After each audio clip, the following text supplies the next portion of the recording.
Renungan Pagi, Christ Triumphant atau Kristus yang Menang oleh Ellen G. White, 24 Agustus 2025. Mari kita berdoa. Bapa kami yang di sorga, Allah pencipta langit dan bumi, laut dan segala isinya, Allah yang maha besar, maha kuasa, sumber segalanya, yang kami sembah selalu melalui anak-Mu yang tunggal, Yesus Kristus. Terpujilah Yesus, anak Allah yang maha tinggi, yang adalah anak domba Allah yang menghapus dosa dunia ini.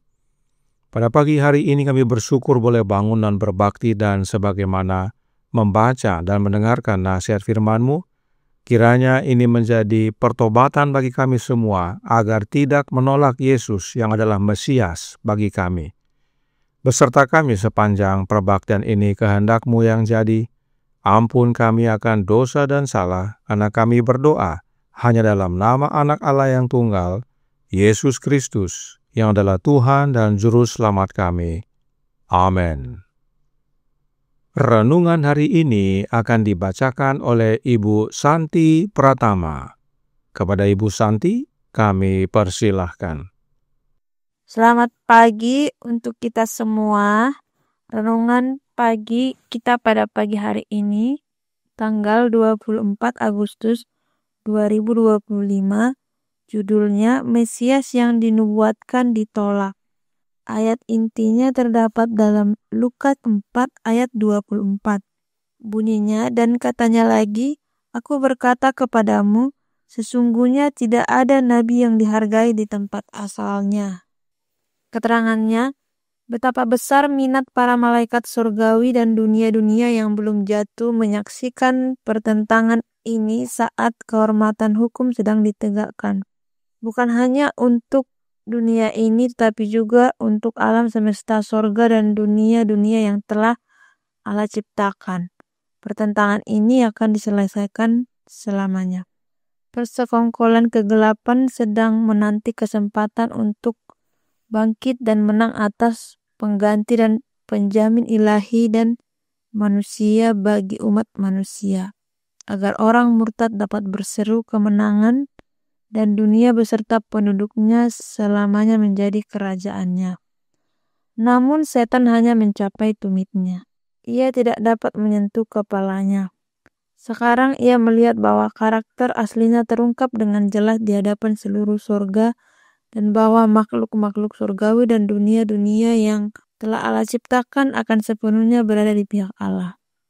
Ia melihat bahwa prospek pengaruhnya di masa depan terhadap mereka akan sepenuhnya terputus.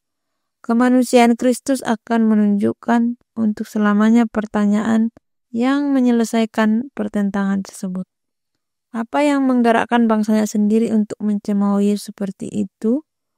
Orang-orang Yahudi mengharapkan seorang pangeran duniawi yang akan membebaskan mereka dari kuasa yang telah Allah nyatakan akan memerintah atas mereka jika mereka menolak untuk menaati jalan Tuhan dan menaati ketetapan-ketetapannya, perintah-perintahnya dan hukum-hukumnya. Mereka telah membanggakan diri bahwa Raja Israel, bintang yang terbit dari Yehuda, akan mematahkan perbudakan mereka dan menjadikan mereka kerajaan imam. Namun bukan ketiadaan kehormatan, kekayaan, dan kemuliaan lahiriah yang menyebabkan orang Yahudi menolak Yesus. Matahari kebenaran yang bersinar di tengah kegelapan moral dengan sinar yang begitu terang menyingkapkan perbedaan antara dosa dan kekudusan, kemurnian dan kenajisan, dan terang seperti itu tidak mereka inginkan. Apa yang Kristus tetapkan sebagai pekerjaannya telah digenapi. Orang sakit disembuhkan, orang yang kerasukan setan disembuhkan, orang kusta dan orang lumpuh disembuhkan. Orang bisu berbicara, telinga orang tuli dibukakan, orang mati dihidupkan kembali, dan orang miskin diberitakan Injil. Setiap mukjizat yang dilakukan Kristus meyakinkan beberapa dari mereka akan karakternya yang sejati, yang sesuai dengan ciri-ciri Mesias yang dinubuatkan, tetapi mereka yang tidak menerima terang surga semakin menentang bukti ini. Ajaran-ajaran Kristus dalam ajaran dan teladan adalah penaburan benih yang kemudian akan dipupuk oleh murid-muridnya. Manuskrip 143 tahun 1897. Demikian bacaan renungan pagi pada pagi hari ini. Selamat pagi, Tuhan Yesus memberkati. Terima kasih atas penatalainan Ibu Santi. Tuhan Yesus memberkati. Selamat pagi saudaraku dalam Tuhan. Perhatikan kondisi orang-orang Yahudi yang ditulis dalam Christ Object Lessons halaman 295 paragraf 3. Kristus pasti akan mencegah kehancuran bangsa Yahudi jika mereka menerimanya. Namun, rasa iri dan cemburu membuat mereka tak tergoyahkan. Mereka bertekad untuk tidak menerima Yesus dari Nazaret sebagai Mesias. Mereka menolak terang dunia, dan sejak saat itu hidup mereka diliputi kegelapan bagai kegelapan tengah malam. Orang-orang Yahudi menolak Yesus yang adalah terang dunia. Padahal Yesus berkata dalam Yohanes 8 ayat 12. Maka Yesus berkata pula kepada orang banyak, katanya, "Akulah terang dunia. Barang siapa mengikut aku, ia tidak akan berjalan dalam kegelapan, melainkan ia akan mempunyai terang hidup." Kemudian, Yohanes 12 ayat 46 menyatakan, "Aku telah datang ke dalam dunia sebagai terang, supaya setiap orang yang percaya kepadaku jangan tinggal di dalam kegelapan." Tetapi kenyataannya orang Yahudi menolak Yesus. Artinya, orang Yahudi menolak terang yang adalah hidup, dan mereka terlalu sombong untuk akui kesalahan mereka. The Desire of Ages halaman 322 paragraf 1 berkata, namun setelah penolakan mereka terhadapnya, menerimanya sebagai Mesias akan terasa terlalu memalukan. Setelah menapaki jalan ketidakpercayaan, mereka terlalu sombong untuk mengakui kesalahan mereka. Dan untuk menghindari pengakuan akan kebenaran, mereka mencoba dengan kekerasan dan nekat untuk membantah ajaran juru selamat. Bukti kuasa dan belas kasihannya membuat mereka gusar. Tidak hanya membantah ajaran Yesus, orang Yahudi akhirnya membunuh Yesus. Ini semua pekerjaan kegelapan. Roh Nubuat berkata dalam Christ Object Lesson halaman 236 paragraf 2. Dengan menolak Kristus, orang-orang Yahudi mengeraskan hati mereka dan menyerahkan diri mereka ke dalam kuasa setan, sehingga mustahil bagi mereka untuk menerima kasih karunia-Nya. Kuasa setan adalah kuasa kegelapan, dan orang-orang Yahudi menolak terang yang adalah hidup, yaitu Yesus.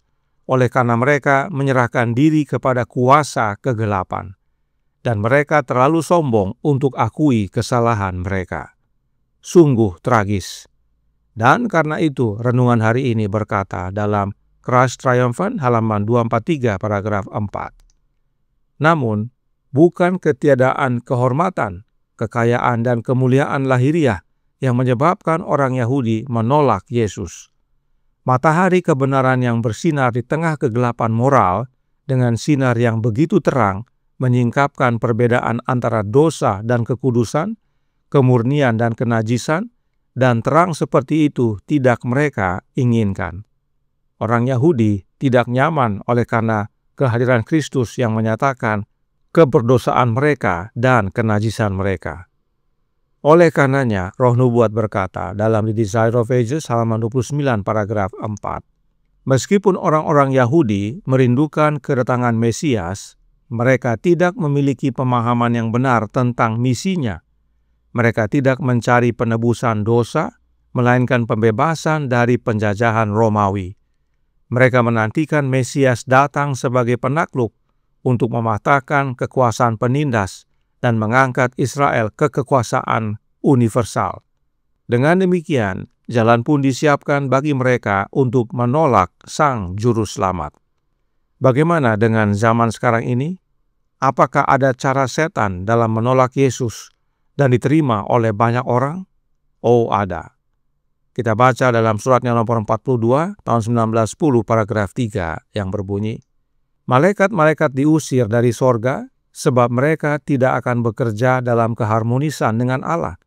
Mereka jatuh dari tingkat mereka yang tinggi sebab mereka ingin ditinggikan. Mereka telah meninggikan diri mereka sendiri dan mereka lupa bahwa keindahan pribadi dan karakter mereka datang dari Tuhan Yesus. Malaikat-malaikat yang jatuh ini mengaburkan fakta bahwa Kristus adalah anak tunggal yang diperanakkan Allah, dan mereka mempertimbangkan bahwa mereka tidak berkonsultasi kepada Kristus. Siapakah pemimpin dari malaikat-malaikat yang jatuh ini? Lucifer tentunya. Nah, waktu Yesus hidup di dunia ini, dia menyatakan dirinya bahwa dia adalah anak Allah yang sesungguhnya, dan oleh karena itu Yesus dibunuh oleh orang-orang Yahudi. Sekarang pun sama. Fakta bahwa Yesus adalah anak Allah yang Bapa peranakkan dikaburkan oleh setan, dikaburkan oleh malaikat-malaikat yang telah jatuh yang dipimpin oleh Lucifer itu, sehingga banyak manusia menerima Yesus yang lain, Yesus yang bukan anak Allah yang Bapa peranakkan.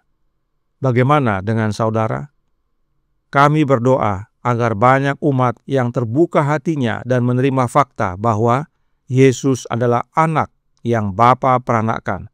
Sebab anak yang lahir dari Bapa inilah yang disebut terang dan hidup. Tuhan memberkati, saya bawa dalam nama Yesus. Amin. Mari kita berdoa. Bapa kami yang di sorga, Allah pencipta langit dan bumi, laut dan segala isinya, Allah yang maha besar, maha kuasa, sumber segalanya, yang kami sembah selalu melalui anak-Mu yang tunggal, Yesus Kristus. Terima kasih atas pekabaran yang vital pada pagi hari ini. Orang Yahudi telah menolak Yesus sebagai Mesias mereka, dan akhirnya mereka pun ditolak sebagai bangsa. Karenanya tolong kami ya Bapa, karuniakanlah roh anak-Mu dalam hidup ini, sebab hanya dengan menerima rohnya Yesus di zaman sekarang ini, itulah wujud kami menerima Kristus sebagai Mesias kami. Sebab Yesus adalah terang, dialah hidup, dan dengan menerima rohnya Kristus kami menerima terang yang adalah hidup itu. Dan melalui kehidupan kami, biarlah kami dapat kabarkan kepada banyak orang, sebab di dunia ini ada ajaran sesat yang menyatakan Yesus bukan anak Allah yang sesungguhnya. Padahal Yesus adalah anak yang lahir dari Bapa. Beserta kami ya Bapa sepanjang hari ini oleh kehadiran anak-Mu, kehendak-Mu yang jadi, ampun kami akan dosa dan salah, karena kami berdoa hanya dalam nama anak Allah yang tunggal, Yesus Kristus, yang adalah Tuhan dan Juru Selamat kami. Amin.